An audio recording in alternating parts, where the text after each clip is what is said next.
os outros aprendam. Tem que pensar em todos, nem um a menos também. Por isso que é um desafio grande, grande mesmo. Aí então, adaptação do currículo, adaptação das aprendizagens, fora a questão da acessibilidade, essas coisas, isso aí, né, nas nossas escolas tem a acessibilidade, na escola da Espaço Vida tem elevador, temos todo. E outra coisa que uma mãe disse, Dona Cadeirante, que está na nossa escola desde que foi fundada, né? Ela diz assim: Amália, não adianta você ter acessibilidade, receber a criança e não dar o carinho, o apoio que elas precisam. Então, a questão da organização do espaço também, para não excluir. Tipo assim, aqui, como algumas escolas já me disseram, mas você sabe que tem escola que diz assim, essa mesa é dos que sabem, essa mesa é dos que não sabem, essa mesa, entendeu? Dos burrinhos, tipo, eu estou na mesa que só tira nota 10. Eu estou sabe, o que isso, uma criança me dizendo. Como é? Maria, na minha escola é assim, eu só não fico aqui mais um dia na sua casa, porque eu não posso deixar de estudar, porque eu tenho que permanecer na escola, ou na mesa, né? As mesas dos que aprendem e a mesa dos que não aprendem. Então, eu já falei também, incluir, não é excluir. A questão eu digo que também os desafios, parece que é por moda, gente. Seres humanos parece que vão adoecendo, vão se identificando por etapas. Como eu falei, no início era síndrome de Down, depois veio os hiperativos, depois os deficientes de atenção, os TDAH, criança. E hoje quem é que na moda? Autismo. Hoje tudo é autismo. Inclusive já tem assim, aspecto autista um monte. Então hoje ninguém escapa. Nós somos autistas de alguma forma, nós somos hiperativos. Inclusive já chegaram para mim, porque hoje eu estou calma. Assim, estou até assim, preocupada, estou parada, né? E aí disse assim, Amália, você era hiperativa? Eu, por quê? Porque você não para. Não sei, aí depois eu me lembrei, por exemplo. A gente assistia um filme, os meus filhos eram pequenos, né? Eu já tinha que dizer, porque eu não consigo até hoje assistir um filme todinho sem me sair. Eu tenho que me levantar, eu tenho que ficar ali, eu tenho que mexer, por isso que eu sempre fico nas da ponta para poder sair, né? Não me deixe presa. Então, outra coisa, eu não consigo fazer uma coisa só. Hoje eu digo que eu me identifico com os jovens porque eles não fazem trocentas coisas ao mesmo tempo. Eu também não consigo só estar olhando, não. Eu consigo fazer várias coisas ao mesmo tempo, senão eu... Então, e eu não sou, como é que se diz? Eu não, hiperativa, não me considero nem, sabe? Então, se a gente for ver, cada um de nós tem uma especificidade, cada um de nós tem um jeito de aprender, cada um. Né? Então... hoje, essa preocupação com os autistas agora é engraçado. Antes, quando tinha a questão, a criança tem deficiência de aprendizagem, aí era uma deficiente no sentido intelectual, aí era preocupante. Como os autistas hoje, eles são tidos como inteligentes, aí as mães já chegam assim, toda, meu filho é autista, sabe assim? E outra coisa que eu vejo também, ela não tem preconceito com o dela, que a gente vê, mas com o outro, tá? As mães mesmo que têm crianças com desafios e tal, elas são preconceituosas, porque a nossa cultura é preconceituosa. Né? Tem isso também. E aí, só para concluir, dos meninos, do Márcio, quero falar do Márcio, uma das primeiras crianças que com ela nós aprendemos um pouco que seria o autismo, que na época a gente nem sabia. Ele era fantástico. Olha, e outra coisa importante é que a gente começa a ensinar o respeito ao outro. Na nossa escola, as crianças não têm preconceito com o outro. Elas sabem respeitar e sabem buscar no outro o que ele tem de legal, o que ele tem de inteligente para trocar ideias. Né? E o Marcinho, na época, ele fazia assim, ele precisava ficar em movimento, né? Aí ele pegava, adorava resma de papel, aí ele fazia assim, parava, aí dizia 322, 255, gente, ele contava uma por uma, pois não era? impressionante a inteligência. Eu assisti um filme, tem aquele filme que era parecido com as coisas com ele. Inclusive nós lutamos, porque na época a gente só tinha até o 5º ano de hoje, que era o 4º, para que outras escolas recebessem ele. E depois ele conseguiu ir para o Cefet e terminar a escola técnica, porque ele é muito inteligente. Hoje é meu amigo do FIS, a gente troca ideias. Então tem a Fernanda, que é uma cadeirante. Sim, lá na escola, como foi ficando, porque tem alguns alunos que eles têm sérios desafios de nunca aprender a ler e outras coisas, que não adianta incluir no ensino médio. Aí e as mães não querem, eles querem que continue a escola. Então a gente formou um grupo de educação de jovens, que oficialmente, as mães sabem, ele não é inscrito no conselho, porque eles já fizeram a inclusão. Que a inclusão a gente faz, viu? Até os 9 anos, até o 9º ano, vai, terminou. Nem que ele não tenha todas as aprendizagens que o 9º ano exige, mas a gente dá um parecer e tal. Então existe essa, que tem, Fernanda eu acho que tem 32 anos, 30 quanto? 36, é mesmo, cara. 36 e tal, e eles, ótimo essa turma, e eles adoram, aí começavam a namorar, né, por exemplo. Aí chegava e disse assim, ei Amália, a gente tem direito a se beijar, vamos conversar. Depois tem que beijar na língua, vamos conversar. Só que o outro chupava o dedo. Aí ela, como não tinha nojo, o outro que chupava o dedo. E olha, ela na cadeira é a mais valente, todo mundo tem medo dela. Porque ela, um dia desse ela ia matar o outro. Disse, eu vou matar Arthur. Aí Arthur disse, eu vou matar a Fernanda. Eu disse, calma. Aí na mesma hora você tem que ter saídas aí. Isso foi recentemente.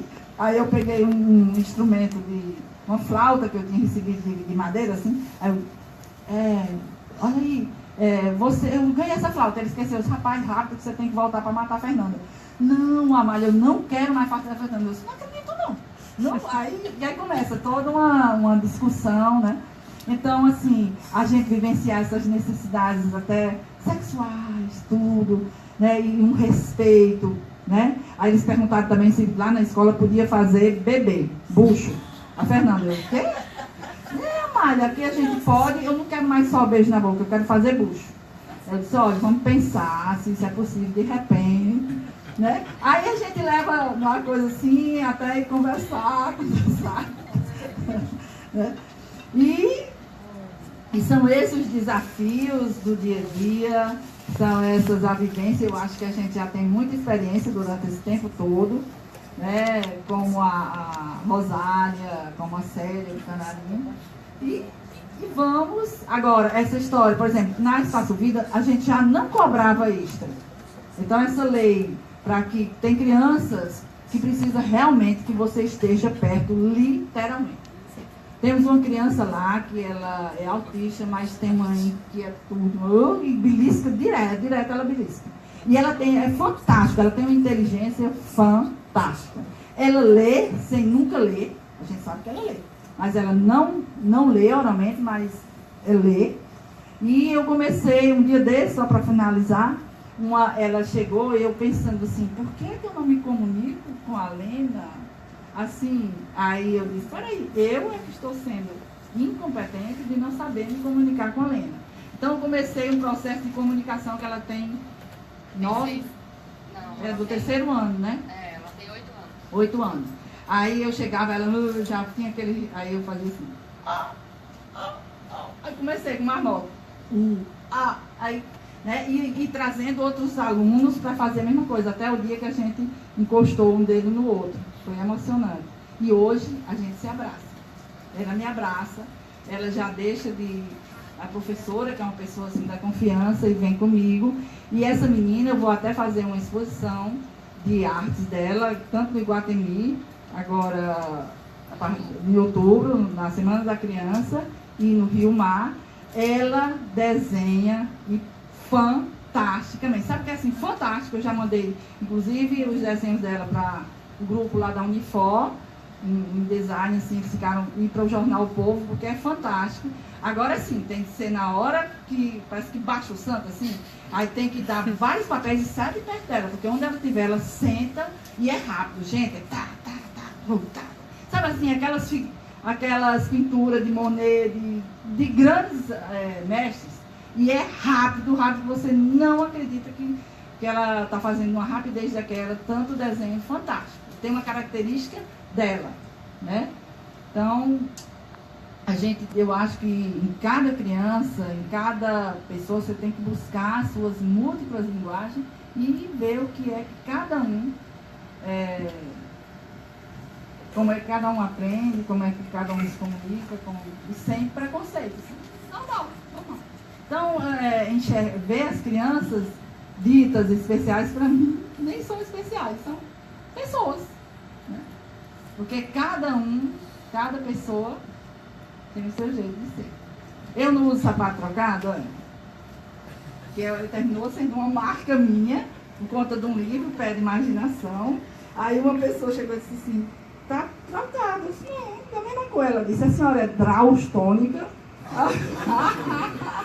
Draustônica.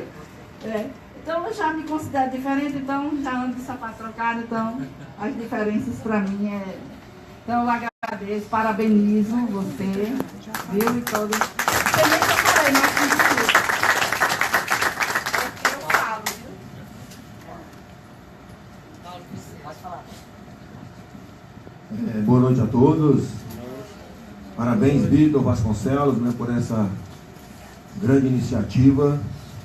São fóruns como esse, né, onde as pessoas realmente estão se colocando com o seu pensamento, com o seu sentimento, né, que vão realmente fortalecer as políticas públicas, as políticas sociais, e a importância que tem de trocar essas ideias.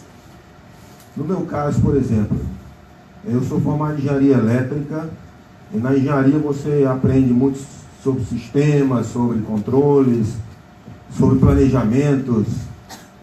E quando eu tive o diagnóstico da deficiência visual, eu tenho baixa visão, inclusive tivemos uma audiência pública ontem, aliás antes de ontem, na Câmara Municipal, que vai ser lançada a bengala verde, que é a bengala que vai identificar as pessoas que têm baixa visão. Às vezes quem tem baixa visão tem umas necessidades diferenciadas, né? Enfim. Então, quando eu tive esse diagnóstico da deficiência visual, em 1981, ainda estava concluindo a universidade, eu fui para o mercado da engenharia e mais adiante, em 97, foi que eu fui realmente ter que buscar recursos, instrumentos para poder encontrar acessibilidade e inclusão. Necessitava conhecer o mundo da informática e não tínhamos naquela época, pelo menos aqui no Brasil, recursos, instrumentos que me facilitassem a vida. Eu não queria fazer um curso de Windows, tendo que me aproximar da tela para ver o cursor, porque aquilo era constrangedor para mim e talvez até para as outras pessoas. E ao entrar no Instituto de Cegos, em 1997, e encontrar outras pessoas, né, com patologias bem mais severas do que a minha, e com condições sociais bem mais adversas do que a minha, então, eu comecei a perceber que o que eu não enxergava de ambiente social onde existia uma pessoa com deficiência, né, era a realidade da maioria das pessoas. Então, para a gente entender diversidade, entender acessibilidade e inclusão, a gente precisa frequentar vários ambientes sociais, essa diversidade de ambientes sociais. Inclusive, creio que as escolas regulares, elas deviam contribuir muito com seus alunos, com seus professores familiares, se levassem essas crianças a conhecer esses novos ambientes sociais, elas se aproximarem mais, né? De escolas que trabalham com cegos, escolas que trabalham com pessoas que têm deficiência auditiva e outras diversidades. Como nós fazemos no Instituto? Nós recebemos todas as quartas-feiras visitantes das universidades, da sociedade civil, de órgãos públicos e de escolas, porque eles vão conhecendo, né, esse universo de pessoas que têm a deficiência visual. Então, ao perceber isso, que era necessário colocar sistemas, controles, planejamentos dentro de uma nova fase da minha vida, onde eu iria projetar agora não mais para que a instalação elétrica permitisse a fluidez da energia, a força motriz, o sincronismo entre motores. Deus está me dando talvez uma missão onde eu iria trabalhar num sincronismo entre entes que estão na nossa sociedade, como Estado, município, família, religião, sociedade civil, e construindo pontes, elos, né, criando força motriz entre esses elementos sociais, para que as coisas fossem se mostrando num projeto maior de ambientes sociais diversificados. Então, a minha entrada foi pelo mundo da informática. Depois, eu me aproximei da própria escola, colocando naquela época, em 97, já as crianças cegas no universo da informática, um projeto de alfabetização desenvolvido no Rio de Janeiro, no DOSVox, Letrix, Letravox. Então, eu não tinha nenhum conhecimento, nenhuma especialização naquela época, em 97, do universo da pessoa com deficiência visual. Eu tinha simplesmente a minha prática pessoal, o meu diagnóstico próprio, pessoal. Que é uma coisa muito interessante isso, porque cada um de nós recebemos um diagnóstico próprio, que faz parte do seu currículo de diagnóstico, né? Ou seja, você tem uma degeneração macular de Stargardt. Esse é o meu diagnóstico. Mas outras pessoas que têm o mesmo diagnóstico são pessoas diferentes, são pessoas que pensam diferente de mim, que têm virtudes, qualidades, vontades diferenciadas. Isso, todos nós somos diferentes justamente por causa disso. Nós somos semelhantes a Deus, né, mas temos as nossas individualidades, o nosso livre-arbítrio. Então, quando eu comecei a colocar tudo que eu aprendi na engenharia, agora está sendo aplicado na inclusão, na educação inclusiva de pessoas com deficiências visuais, eu fui compreendendo lentamente que muitos de nós, antes de ter a deficiência, pensávamos o mundo de uma forma talvez diferente.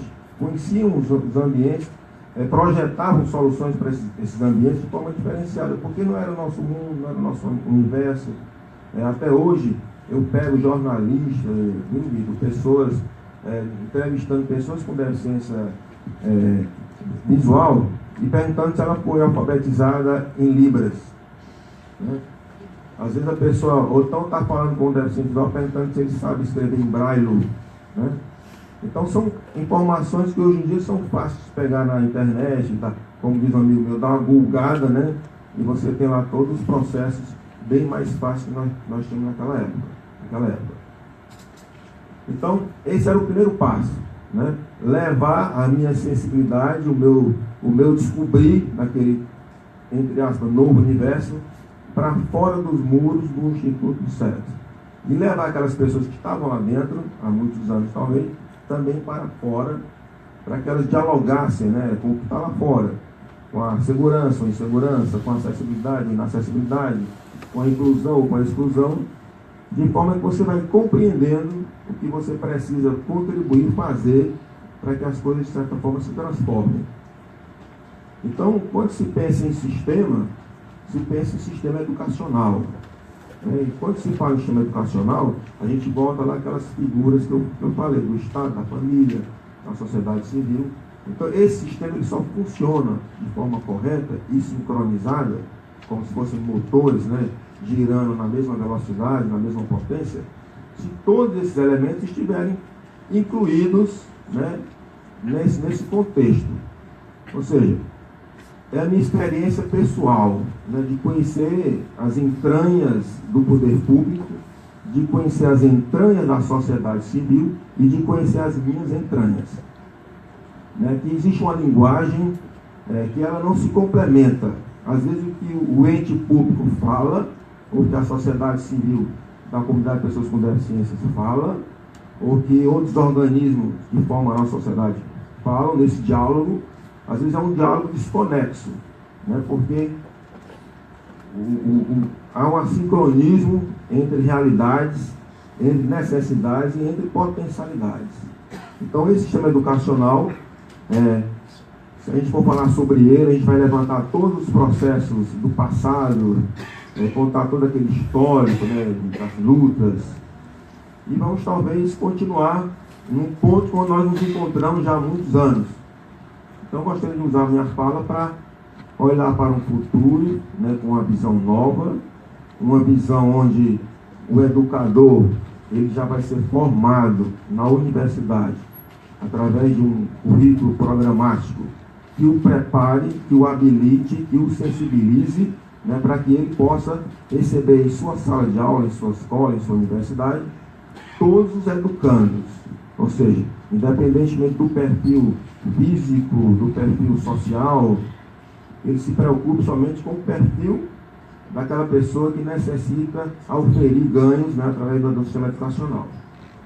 Então, é necessário que os governos, somente no Brasil, né, eles entendam que política pública na área da educação é uma política que envolve o social, envolve a parte de saúde, envolve o psicológico e até o filosófico, tá certo? Porque não adianta você projetar um mundo que é globalizado, um mundo que tem diversidade, com legislação forte chegando cada vez mais, e com ideias, com pensamentos inovadores em todos os sentidos, com relação à inclusão, e permanecermos no mesmo estágio de linguagens que não estão se coadunando.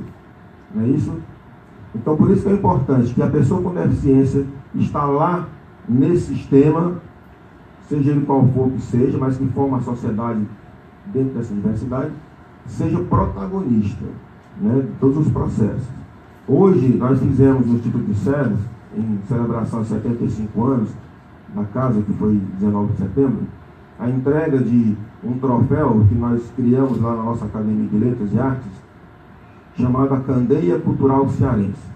É um instrumento, um troféu, uma comenda para laurear aquelas pessoas que contribuem efetivamente com a inclusão da nossa cultura nos nossos corações. Quando eu falo nossos corações, de todos nós brasileiros, cearenses, que a nossa cultura ela precisa dessa defesa. Eu, como escritor, fico muito triste, por exemplo, quando algumas grandes livrarias de São Paulo vêm ganhar dinheiro no Ceará, né, e não querem vender os livros da região, dos escritores da região. Tá certo?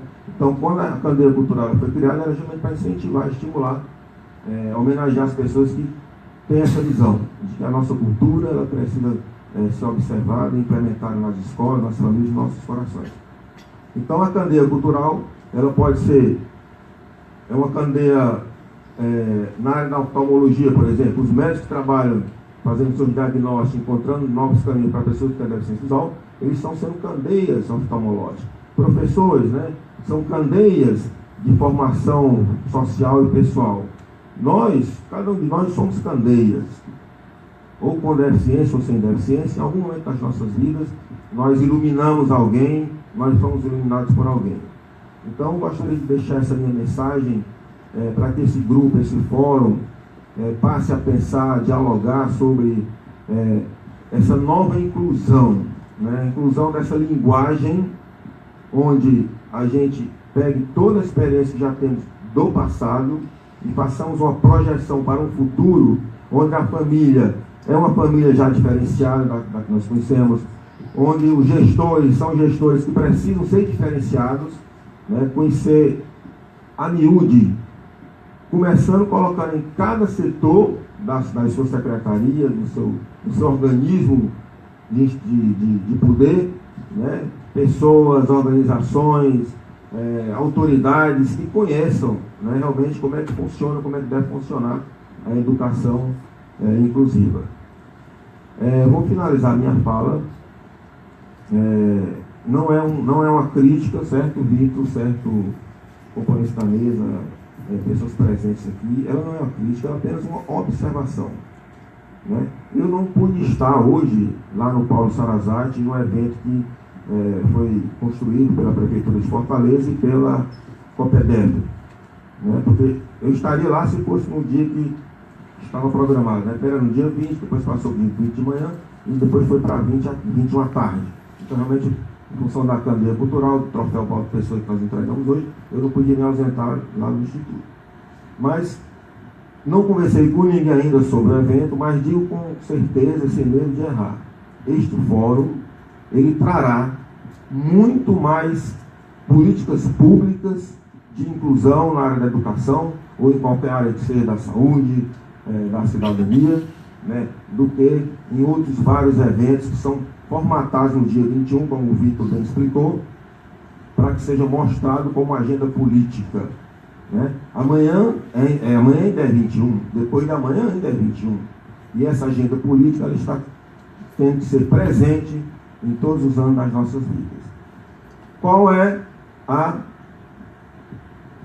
o meu conceito sobre a diferença? A diferença é a igualdade que ainda não foi percebida. Muito obrigado.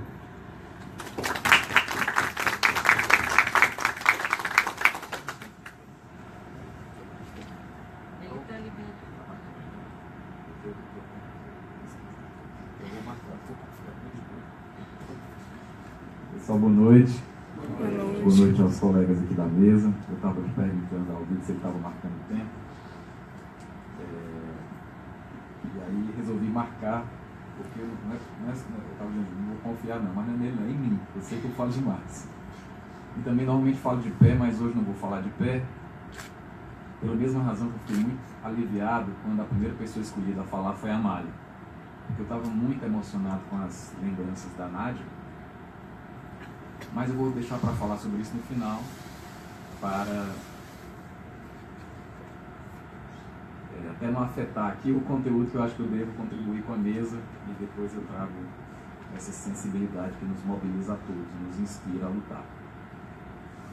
Então, primeiro, meu agradecimento ao Vitor, meu reconhecimento pela iniciativa do Sem Barreiras, uma das razões pelas quais eu aceitei de pronto, né? Eu resolvi que esse tipo de convite eu sempre aceito, mas uma das razões que me motivou ainda mais a aceitar de pronto o convite do Vitor é que eu acho que iniciativas como essa, elas precisam ser sustentadas coletivamente. Há muita gente como o Vitor que toma a iniciativa de organizar blogs, ou de criar movimentos, ou de criar organizações, e elas são iniciativas que se movem a partir da força pessoal, da sensibilidade pessoal, mas elas só são possíveis de serem sustentadas diante de todos os desafios e da diversidade de valores, de conceitos que são fortes na sociedade, se elas forem sustentadas solidariamente. Então, os sentidos da minha presença aqui, Vitor, é para dizer que eu estou aqui junto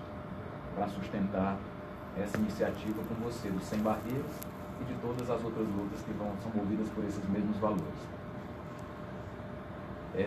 Eu estou iniciando meu quarto mandato como vereador de Fortaleza, sou educador, então sou um legislador, um fiscal, e como tive a sorte de ter a Amália na mesa, vou concentrar minha contribuição a partir desse olhar, que é um olhar de certa forma privilegiado, de quem constrói leis, acompanha a aplicação das leis, e pode fazê-lo também a partir da experiência de militância em movimentos sociais e da experiência profissional como educador. Então, pensando sobre o tema da educação inclusiva, que é um mote de mobilização da nossa mesa, nós não podemos deixar de destacar como militantes, como responsáveis por muitas das conquistas do ponto de vista institucional, legal, que o panorama da nossa discussão hoje se dá depois de avanços muito significativos do ponto de vista legislativo em vários níveis. Hoje temos desde o Estatuto da Pessoa com Deficiência até a Lei do Passe Livre, que só existe em Fortaleza pela presença da Nádia na coordenação de políticas para pessoas com deficiência no governo da prefeita Lisiane Lins. Eu digo isso porque eu vivi passo a passo o processo de construção dentro do governo, de negociação com os sindiônicos, de negociação na Câmara e com os movimentos sociais da aprovação dessa lei. Então, é uma lei que parece que não tem nada a ver com a educação, mas tem tudo a ver com a educação, porque sem acesso, sem transporte, não chega na escola, especialmente se for uma escola especial, que não tem em todo o bairro. Até resoluções do Conselho Municipal de Educação, sobre a educação inclusiva e sobre a educação especial. Então, do ponto de vista legislativo, há um arcabouço jurídico bastante amplo, consistente e, eu diria, quase que suficiente para assegurar a cidadania do ponto de vista da educação. Há avanços institucionais. Hoje a Prefeitura, já desde o governo da Luisiane, antecipa, por exemplo, a matrícula de pessoas com deficiência, no sentido de identificar, estimular. Eu lembro que na época eram feitas campanhas para dizer para os pais das crianças com deficiência que os filhos dele, como toda criança, têm direito à escola. Porque, gente, até hoje